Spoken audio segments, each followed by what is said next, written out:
اللهم صل وبارك على سيدنا محمد. جمعة مباركة عليكم يا حبايب قلبي. الولد بقى عمر بقاله كام يوم يا عيني عايز ايه، ياكل مكرونه بشاميل، عايز مكرونه بشاميل، عايز مكرونه بشاميل، ولا يجي اسبوعين والله يا عيني. فجوزي قال لي اشغل 200 جنيه بقى، اتصرفي بيهم بقى، شقلبي بيهم، اشغل 200 جنيه.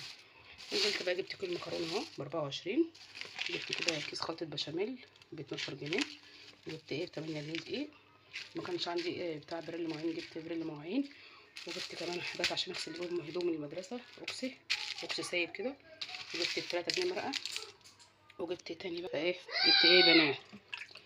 رحت ايه قلت له وزن لي حته كده، قال لي الحته عامله ايه ما شاء الله 50 جنيه. قلت له خلاص ايه وزن لي كمان حته، وزن لي الاثنين اهو ما شاء الله عاملين 95 جنيه. البنين النهارده عامل 150 155 حاجه زي كده، الفراخ النهارده 70 جنيه. فانا هقطعها لهم واعملها لهم كده ايه النهارده، ممكن اعمل النهارده بكره ايه، يعني النهارده حل صينيه كده بشاميل، بكره ان شاء الله صينيه اهي حلوين اهو ما شاء الله اهو. نقطهم بقى شويه ملح وشويه وليمونتين كده عصرتهم عليهم وهقطعهم. وكنت قبل ما انزل مقطعه بصلتين اهو. اللحمه غاليه خالص بره، اللحمه اللي هي المستورده، اللي هي المفروض اللي هي مستورده، عامله عند الراجل 240 جنيه، والله العظيم 240 جنيه. امال اللحمه البلدي بقى عامله كام؟ عامله 370 360 حاجه زي كده. قلت له لا يا عم الحاج احنا ايه نعملها بالبانيه وخلاص اهي. البانيه مقدور عليه حتتين حلوين زي الفل اهم ب 95 جنيه، وال 200 جنيه الحمد لله. حتى ما عنديش سكر، قلت اعمل لهم شويه شعريه حتى يفطروا بيهم، ما عنديش حتى سكر والله. قلت ايه ما عادش معايا غير 15 جنيه، قلت مش هيكمل كيس السكر طبعا. اللي فات ابوهم كان جايب لهم ازازه لبن في التلاجة، غليتها بقى دلوقتي اهي ما شاء الله. انا هزوده شويه ايه ميه من بتاع سوى المكرونه، هو تقيل انا عارفه، بس قلت ايه كده هزوده شويه ميه من بتاع الايه المكرونه، سلق المكرونه. بصوا ما شاء الله، ولا كلكع ولا اي حاجه، ما شاء الله ما شاء الله. وهنا بقى ايه قطعت كام بصلايه كده صغيرتين عشان احط فيها ايه الفراخ، وحطيت عليها فلفل. هنا والله ميه المكرونه اهو. هحط دلوقتي بقى ايه هصفي الفراخ واحطها. دي بقى الصدور بعد ما قطعتها، بصوا قطعتها مكعبات كده، عملتها زي البانيه بس مش قوي يعني، ما رفعتهاش قوي. بصوا اهي، قلت عشان ما يتهراش ايه في وسط البصل وكده ايه ما يتهراش، لان لو قطعتها خفيفه هيتهري زي البانيه. فقطعتها، حاولت اقطعها تخينه شويه. بصوا تخن حلو يعني، تخن حلو. بصوا ان شاء الله.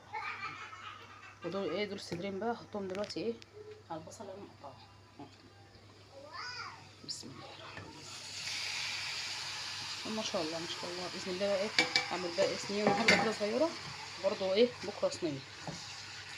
يعني اعمل لهم صينيه النهارده على قد الغدا، مش هقلبها، اعمل لهم النهارده صينيه على قد الغدا، واعمل لهم برضو ايه صينيه بكره على قد الغدا ان شاء الله، على يومين يعني. الميه غلت اهي، هحط بقى ايه المكرونه.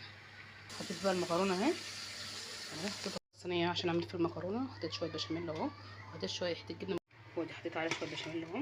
المكرونه واللحمه خلاص الفراخ حطيت عليها وهحطها بقى دلوقتي اهي يا حبايبي. دوت مستني المكرونه اهي. بصوا حاولت بقى بصوا ما احط في كل حته اهو، ودي الحته اللي اتبقت. قلت بقى الصينيه بكره هحط بقى المكرونه عليها. بصوا نص ايده مستني واقف مستني مكرونه، ما فطرش حتى، قالك انا مستني مكرونه بشاميل، والله ما فطر حتى، قالك انا عايز مكرونه بشاميل.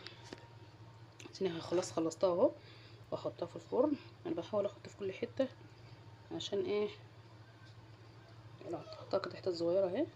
بصوا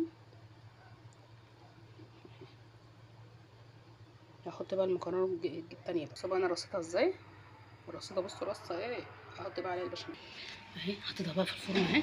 بصوا لسه حاطاها حالا. بصوا ما شاء الله غرقتها بشاميل عشان تستوي حلو يا حبايبي. بقى بصوا بدات تغلي بقى، حطيت بقى جبنه موتزاريلا اهي.